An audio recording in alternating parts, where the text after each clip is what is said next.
We're all looking for that competitive advantage. We all feel like we are in this data-rich world, but we're feeling a little knowledge poor. There are opportunities to leverage tools, technology, data analysis to transform your brand. And if you're a leader in the life sciences industry, the pressure is on to deliver this year. So you've got to level up and take things to the next level. I'm really, really excited to share the stage once again with Hans Kaspersetz of Arteric and Relevate. Hans, it's great to see you again. I just want to say welcome. Thanks, Frank. And it's great to be a part of the program again. I get really, really a lot out of it. I think yesterday's panel was remarkable, and I'm looking forward to sharing a little bit of wisdom today with the team. Well, wisdom we need, sir, because there's a lot, like we want to have competitive advantage, like I shared before, but with everything that we've been through as an industry in the last year and thinking about, how do we connect with our customers? It's made us rethink a lot of things. And I've mentioned this before. I think we're in a very unique window of opportunity in the biopharma and medtech space, in particular for marketers, when it comes to, are we going to really understand, if we're doing the right things? Like, how do we measure what matters? What's the real customer experience? If we're omnichannel, that's neat, but what does that mean? Does that mean that we're playing the same song, but starting at different seconds from all the different speakers, and we're actually annoying our customer? Like, how do we derive real insights on what's going on? So you're going to take us on a journey today with some really cool approaches and analysis. I'm really looking forward to it. So what are we about to learn, Hans? I think there's two things that we're going to look at today. Number one, the impact of local and how healthcare is really local, right? And thinking through that. And then what's that relationship to language and sort of competitive dominance, right? And how can a challenger brand come into the market and become dominant against a well-placed brand, right? Through very, very smart use of language and digital tactics. And, that's about it. That's it. That's all. We have to, they say you eat the elephant one bite at a time. So these are big topics, and it's a high stakes environment. So I believe you get some visuals to help support us. So I'm going to bring those up, and let's go on that journey together. Cool. Thanks, Frank. So first of all, thanks for attending the session. It's I don't know, I just find it really exciting to be able to share this stuff with people and hopefully open their minds. So what we're going to talk about today is discovering how a challenger brand achieved topical dominance against a category establishing brand. And we're really going to look at a couple of things. One, we're going to look at how the algorithms work and some original research that Relevate and Arteric has done to determine where you want to rank and how you want to rank. We're going to take a look at how you can use language and language variant, so different forms of saying the same thing, to achieve a dominant position and achieve authority. And then we're going to talk about some of the results that we've achieved through that. So it's about 23 slides. You're going to have to suffer through this for about 40 minutes or so. I'm going to try to move pretty quick and keep it entertaining. So the first place I want to start is something that's really, really excited. If you've been a part of Frank's events before, you've heard the name Arteric many, many times. I'm really fortunate, and our team is really fortunate to have had a strategic merger with Relevate back in December. And that took us from being a 50-person organization to a 150-person organization last night. And it combined two really magical things. One, Relevate has been doing local marketing, local content marketing at national scale for about a decade.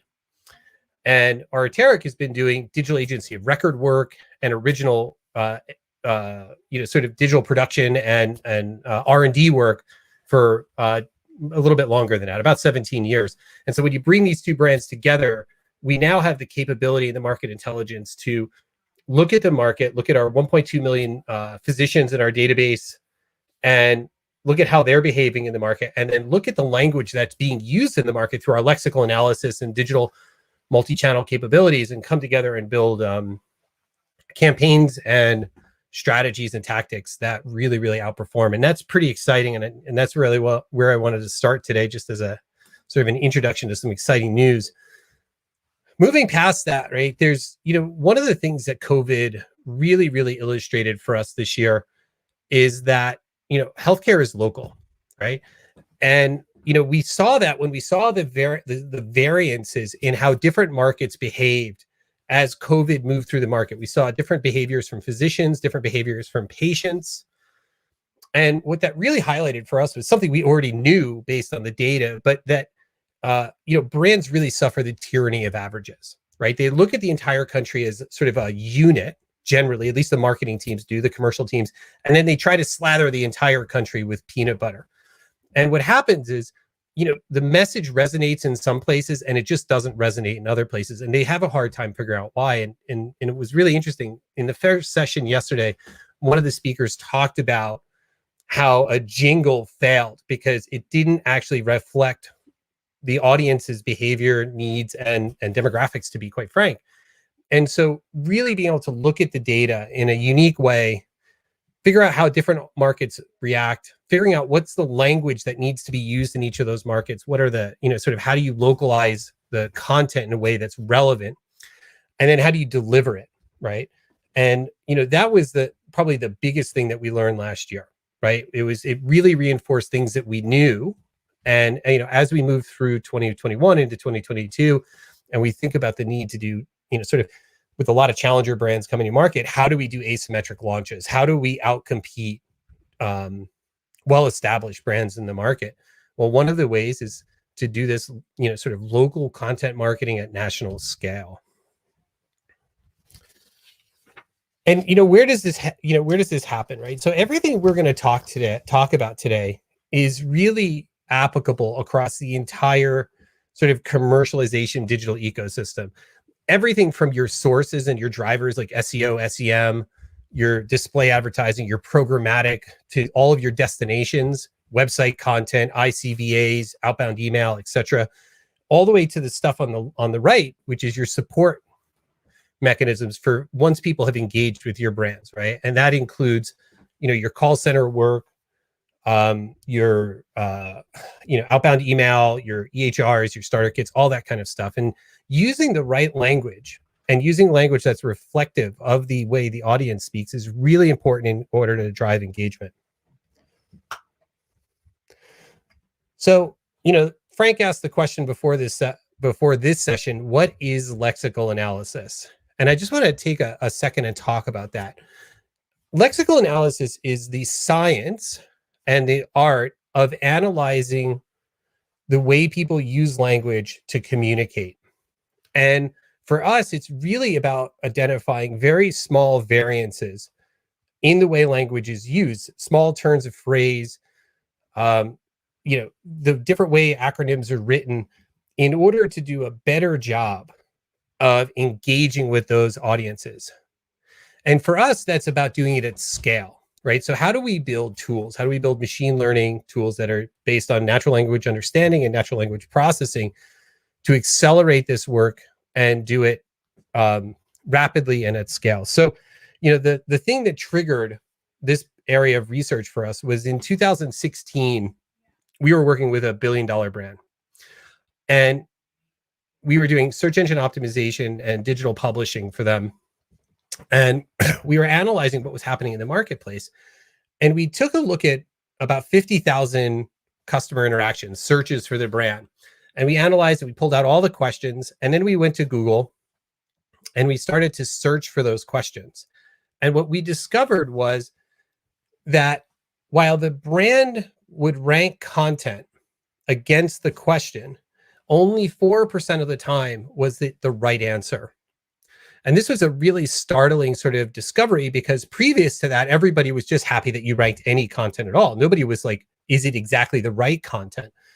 And so it really transformed how we worked with brands and how we brought content to market, right? Because it's not enough just to have the content in the search engine and have it accessible to users, but it is very much about getting the exact right content in front of the user, satisfying their query intent, and ensuring that they get the answer that they need, because users only go to 1.1 web pages generally, right? So if you don't serve up the right answer on the first try, it's really unlikely they're going to dig through your website looking for the right answer.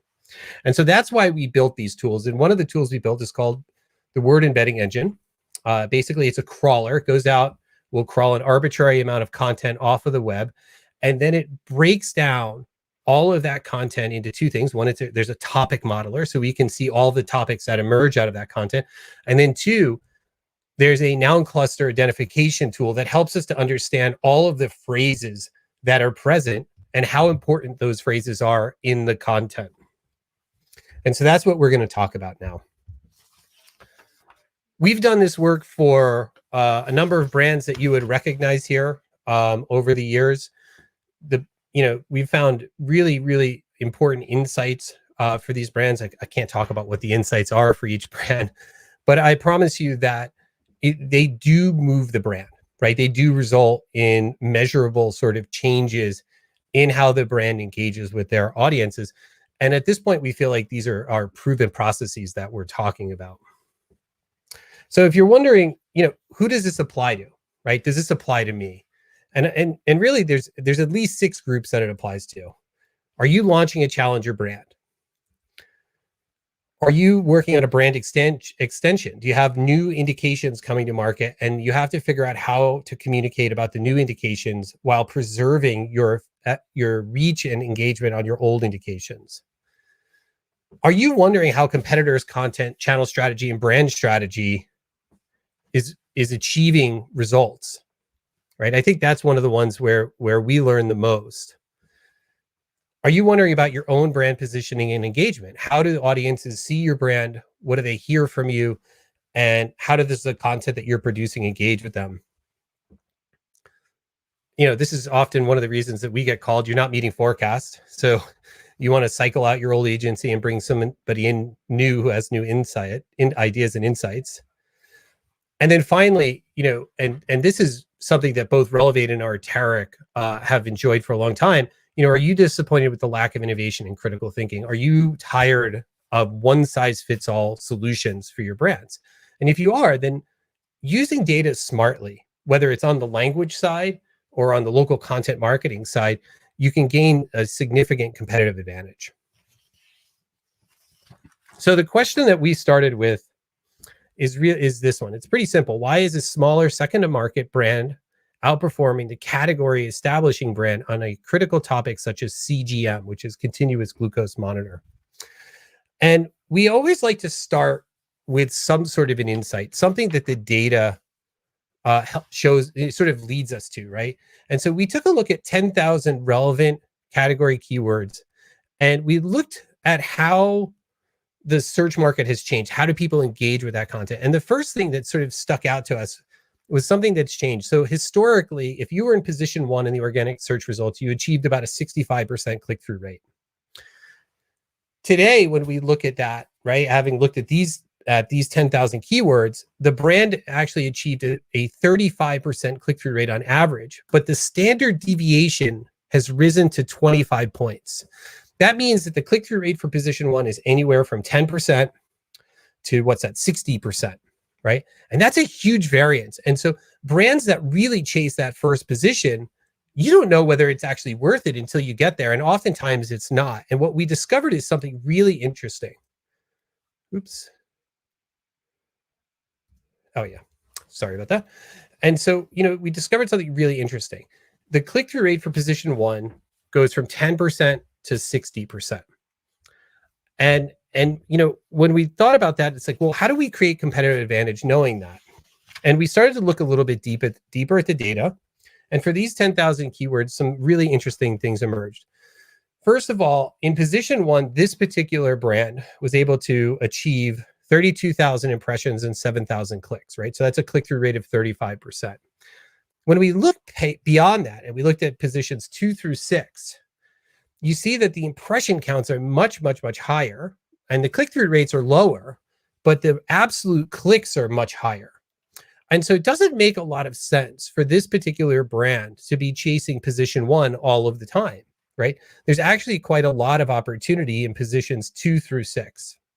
Now, the one that really blew our mind was what happens in position 7, right? And I don't think anybody ever talks about position 7, But there the brand was able to achieve 1,000,001 impressions just about, and about 6,900 clicks, which is essentially the same number of clicks we had in position 1. Now, what's interesting about that is it's actually way easier to have a high volume of content in position, say 3 through 7, than it is to have a very small amount of content in position 1, especially if you're trying to work on content that's beyond just branded, right? So branded, you should always own the first position or the first 2 positions.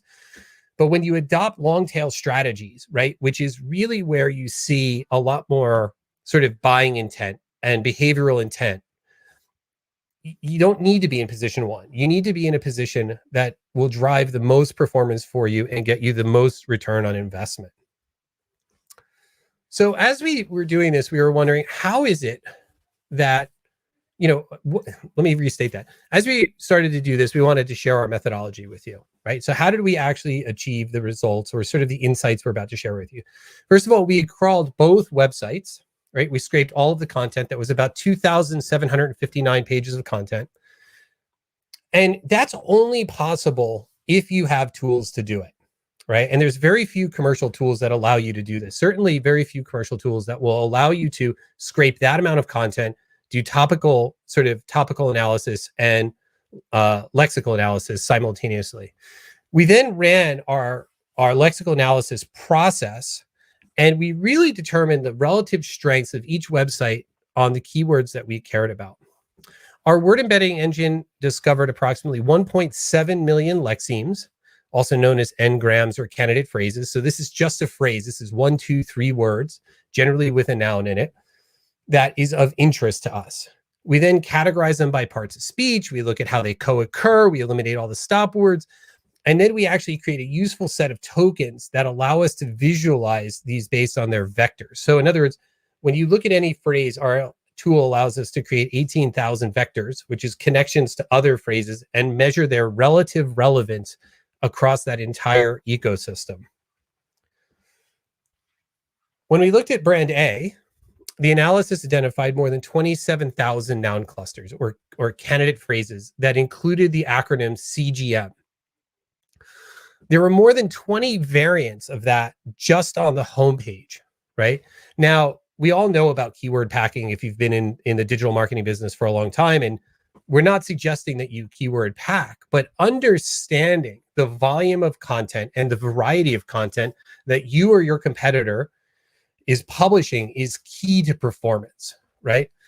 We then went a step further, right? And this is something that's not often done, is that our tools allowed us to do what's called a backlink analysis. So we looked at every single website that linked to our target website, and there were 740 unique domain names, so unique websites that linked back.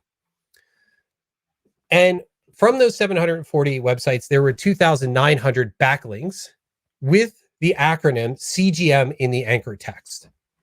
So this means that there's 740 websites that believe that the target brand A website is important on the acronym CGM. And this creates a really strong foundation for the brand to publish content on.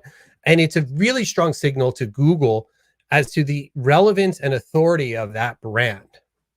And so when you look at those things together, volume of content, variety and richness of content, combined with the backlink profile of that content, you start to get a really clear competitive picture, right? And we do this for lots of different clients because it helps that client understand, can I win in that space? What do I need to do to win in that space? And then what do I need to write about to win in that particular space?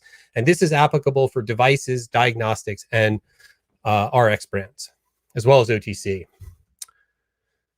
When we looked at brand B, now this is the category establishing dominant player, right? These guys should have won this particular race. We crawled all of the content, and we only identified 79 noun clusters that included the acronym CGM. And this was an acronym they wanted to win on. And the homepage had 8 very close variants of that acronym. So there wasn't even a lot of richness in the language, right? And, right away you get this picture, right? We choose this example because it's so incredibly clear, right? It's so stark, the difference, right? You have 27,000 versus 79, kind of have a sense for why brand A is winning. But the story gets really interesting when you go back to that backlink and you look at whether or not the market believes that brand A is important on it. And here we discovered one domain name with one backlink to brand A's website with the acronym CGM in it. So it's almost as if brand B decided to cede the dominant position on that acronym. They just didn't write about it, and they just didn't do any sort of external work to earn backlinks around that acronym, right? And so, right away, you see this like really sort of, stark sort of difference. And ultimately, it's really important to know these things, right? As we come into market and we're launching brands, particularly if we're launching a challenger brand, we oftentimes don't want to go head to head with the dominant brand on a media buy. We might not have $14-15 million sitting in our bank account to go and buy TV all over the place. So understanding what to write about, how to write about it, what markets to place it in, and where to compete becomes really, really important. And the data is available to do that today. So what, right? So we analyzed 3,000 web pages of content. We identified the gaps. We identified some opportunities. We discovered that brand A has a robust content and backlink advantage over brand B. And is there a strategy for brand B to catch up? Well, of course there is, right? I mean, ultimately, it comes down to what is your will to win, and do you really want to own that space? If you really want to own that space, then you know what you got to do. You have to build content that's relevant, holistic, and comprehensive on topics so that you become an authority on that. And you can do it in a couple of ways. I mean, you can buy all the pay-per-click and programmatic you want, but the day that you turn off that spend, all of your traffic goes away. You can build a robust content base on that topic, both through disease state education, branded, unbranded, patient content, and bring it together into a network of content that gives you a dominant position. And whether or not you're running paid search or programmatic or TV, you will still be enjoying a tremendous amount of engagement for many, many years on that particular topic. And it doesn't get you the results as fast as you might want, right? Because you can just turn on paid and turn it off. But it does give you a potential competitive advantage in the market. So where does this plug in, right? It really plugs in just about everywhere across the commercial digital ecosystem. You want, sort of instinctually, you want to make it about search because that feels natural. But the reality is that doing this kind of lexical analysis, and let's see, one acronym is one place. Generally, we come up with lots and lots of insights across the entire content landscape, from mechanism of action, mechanism of disease, dosing, efficacy, patient support. There's really insights to be had all over the place. You want to take those insights and then you want to pull them out and really engage your audience in as many places as possible with the right content that is reflective of how they're communicating and how your competitors are communicating. And we've seen really remarkable things by this. You can see the insights make their way into the ICVAs. You can see them get into how the reps discuss the topics with the physicians. You can see it in how we communicate with patients using language that they're comfortable with. And it does lead to some remarkable results, right? So I want to come back and sort of give you a little bit of a grounding. We've covered a lot of distance here. We've covered a number of really complex topics. And I want to contrast Arteric's lexical analysis versus a traditional keyword strategy, just so that you understand that this goes way beyond search, right? In a traditional keyword strategy, your agency or you would go to SEMrush or AdWords or some source, and you would pull out all of the keywords that Google suggests, and you would rank them based on what the likelihood is that you could compete on them and how much search volume there is. Now, the core challenge with that is that those keywords are both abstracted and simplified and grouped in a way that aids Google's ability to charge you for pay-per-click. They are not reflective of how your audience is actually searching.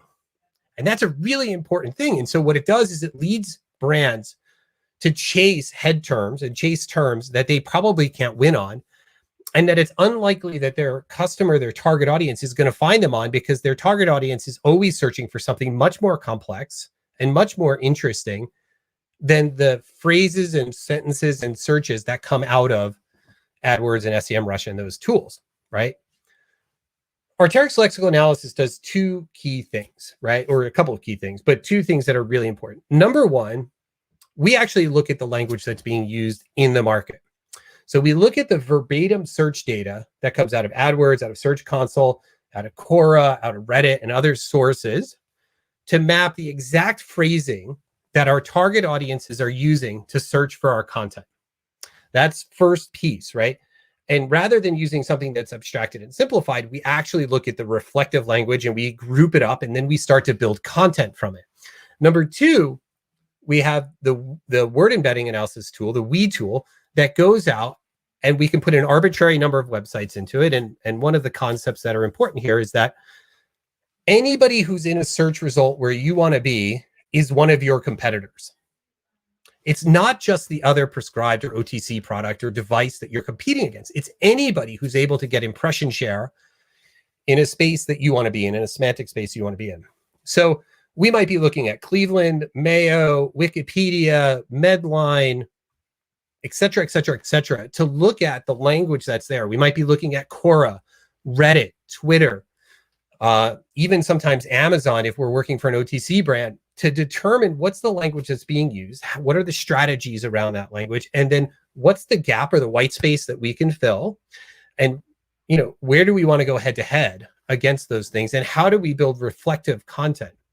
And really, building those sort of that content strategy around the query structure, the actual verbatim queries, the verbatim language people are using, and looking very closely at the query intent, and then aligning the query intent to the customer journey, to the content strategy, creates really remarkable results for our client, right? And oftentimes a lot more engagement. Finally, this is enhanced dramatically through the optimization process. Publish content, look at how it performs, adjust the content. Publish content, see how it performs, adjust the content. And you move on and on and on. And really, we call this practice conversion rate optimization, right? What actually performs the best in market? And what incremental changes can we do iteratively to achieve better and better performance?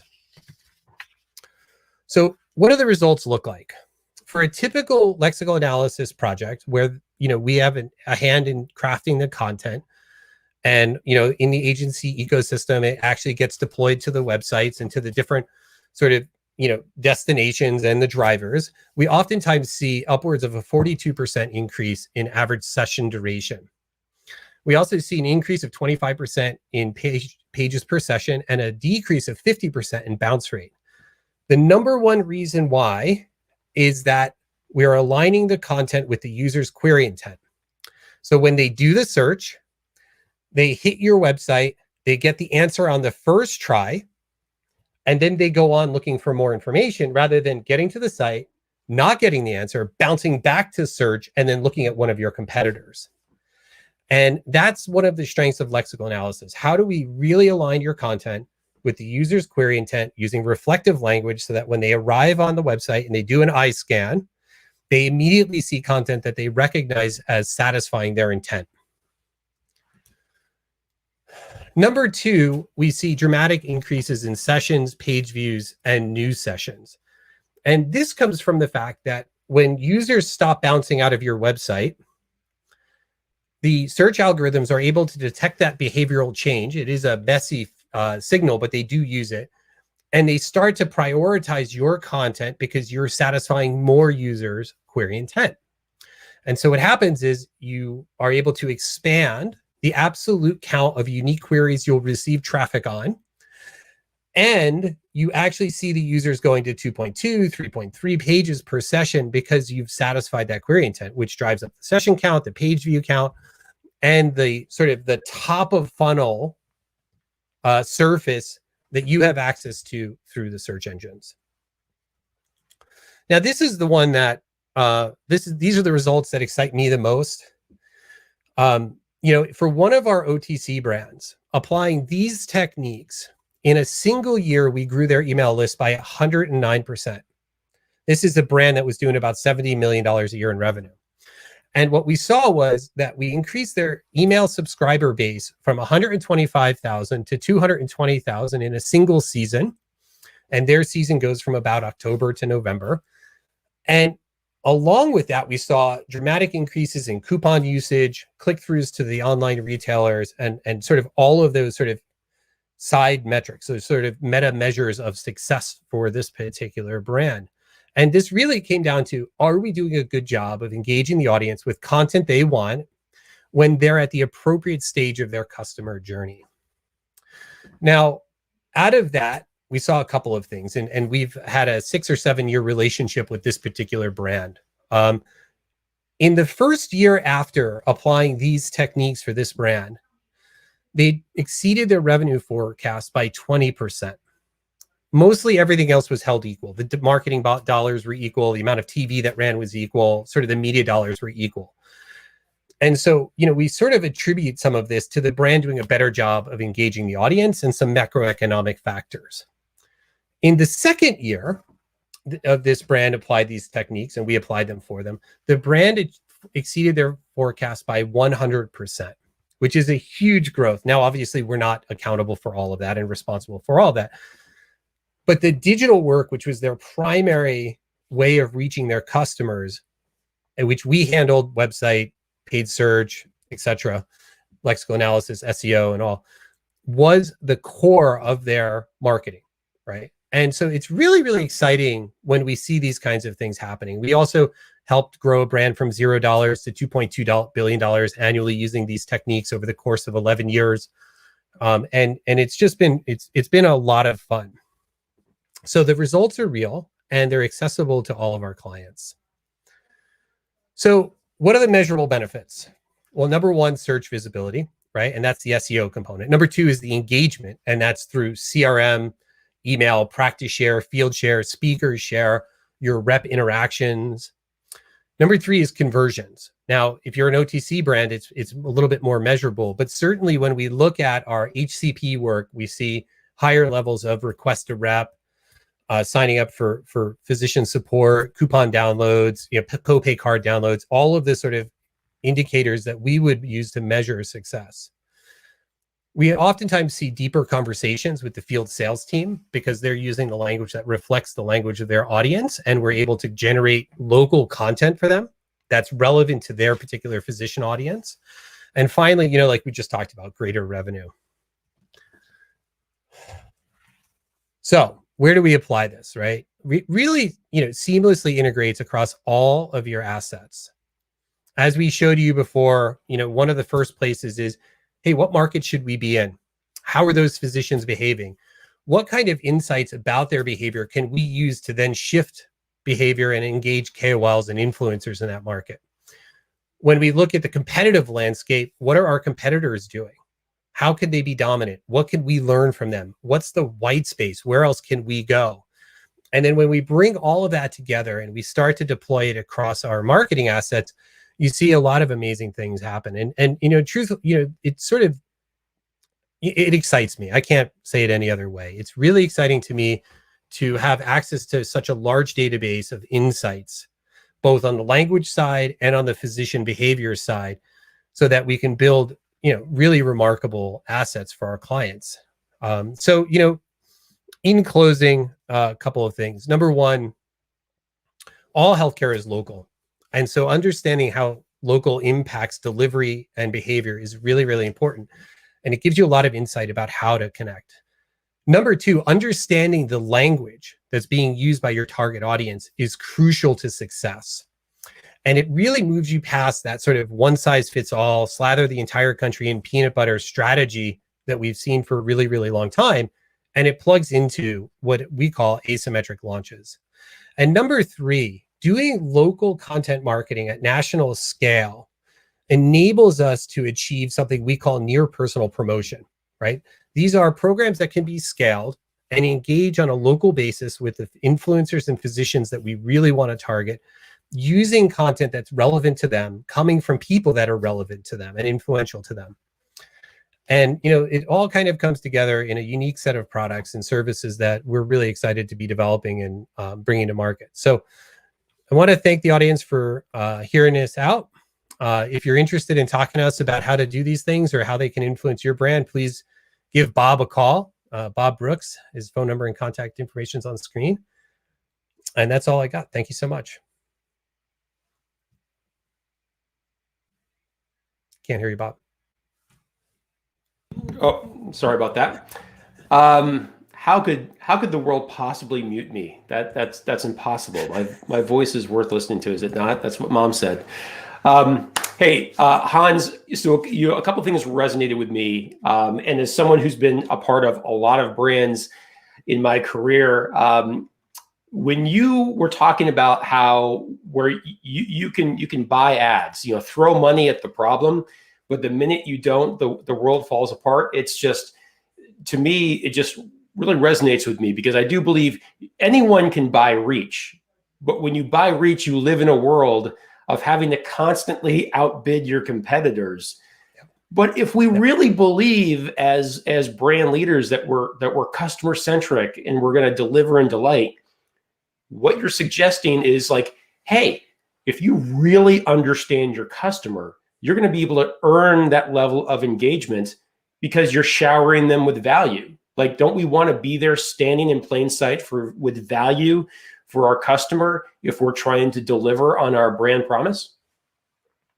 Yeah. So first, Frank, I am a proponent of paid media. Like, I'm not saying not to do paid media, right? Like, I think it is a really important tool in our kit of tactical execution, right? There's some places we're just never going to win organically. But I think more importantly, and this is something we talked about yesterday in the panel, an omnichannel strategy has to go beyond the pill. It has to go beyond the device. We have one client who's really, really good at this. They think about, how are we going to engage that customer from their very first discussion with their physician about their heart disease, all the way through transplant, onto how to live with that new heart valve. And the content is rich and it's holistic, and they are the resource for their customer base, whether it's a doctor or a patient. Mm-hmm. They're the authority on it, and they're trustworthy. And so, I remember, I'll give you one more story, right? And I remember several years ago, we were working for a brand and they were having trouble with reimbursement. Kind of standard story. Everybody has trouble with reimbursement, right? And we started to do research, and we were running lexical analysis, right? This is like at the infancy of lexical analysis. And we're trying to figure out, why is it that physicians and their back office teams aren't finding the reimbursement support information that's needed? And it turns out that this particular brand labeled all of their content around reimbursement support as formulary coverage. It was all under the formulary coverage sort of banner of content.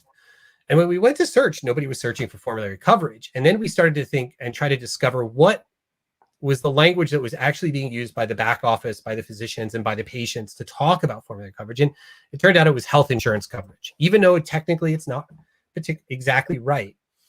And it took us about half a year to convince the MLR team to let us write content about health insurance coverage on the HCP website instead of formulary coverage. And what we actually had to do was write an entire second set of content. We had to leave all the formulary coverage content in place. And then we had to write an entire second set of content and then map all of the new content to the old content and teach Google that formulary coverage and health insurance coverage were synonyms. It shouldn't be that much of a struggle.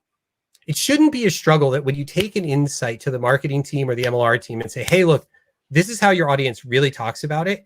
If we want to get the right medical information into the right hands, we need to adopt this language.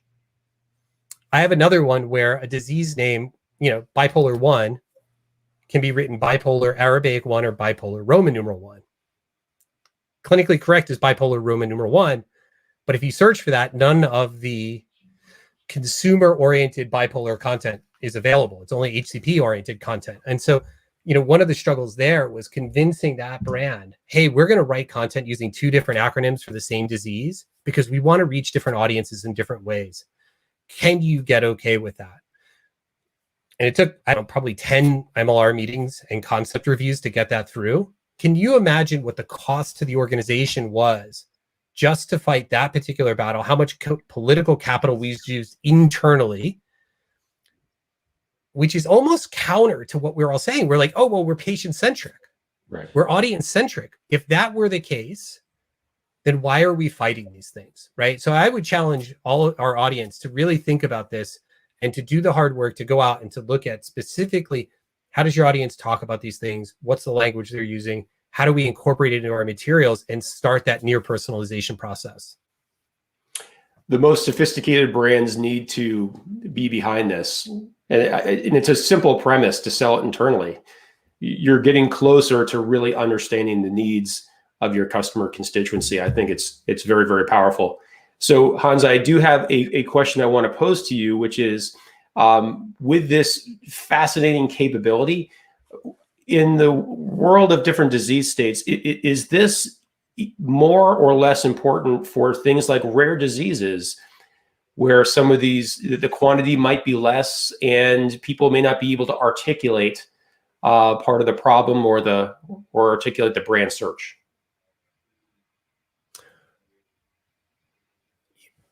Does that make sense? Think about that a little bit. 30 seconds. The 30-second answer is it's crucial whether you're a giant brand with, like psoriasis and psoriatic arthritis, or you're a really small brand like, PNH, right? I mean, a small disease state like PNH. Mm-hmm. The problem is with the PNH audience, the data gets really, really small and it becomes really hard to do a statistical analysis, and you get almost too close to the patient. So we run into some privacy issues. But generally speaking, it can be accomplished at both levels and get really amazing insights that will drive better engagement. That's great. And the next question is to really be able to do an assessment and have a real world view of where a brand sits right now, especially in highly competitive marketplaces. How long does it take for Arteric to be able to do an analysis and to start to deliver some insights that the team can act on? Barring contracting, 60 to 90 days. Really? It really comes down to how fast can you get us all of your market research work that's already been done, so we don't tell you something you already know. Wow. And the tools that we have really accelerate the work. So 60 days or so. Yeah.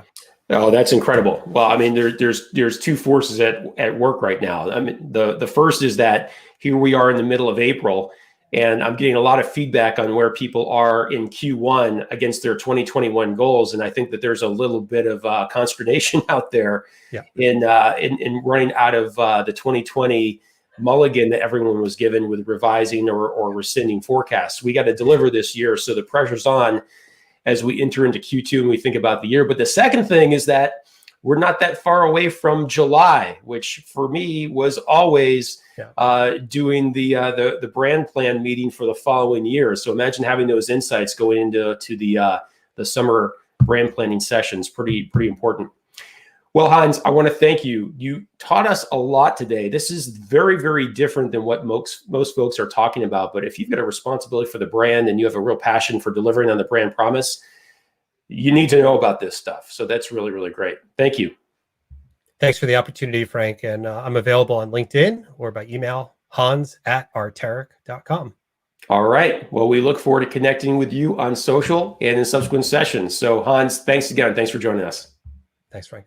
All right. Thanks, everybody.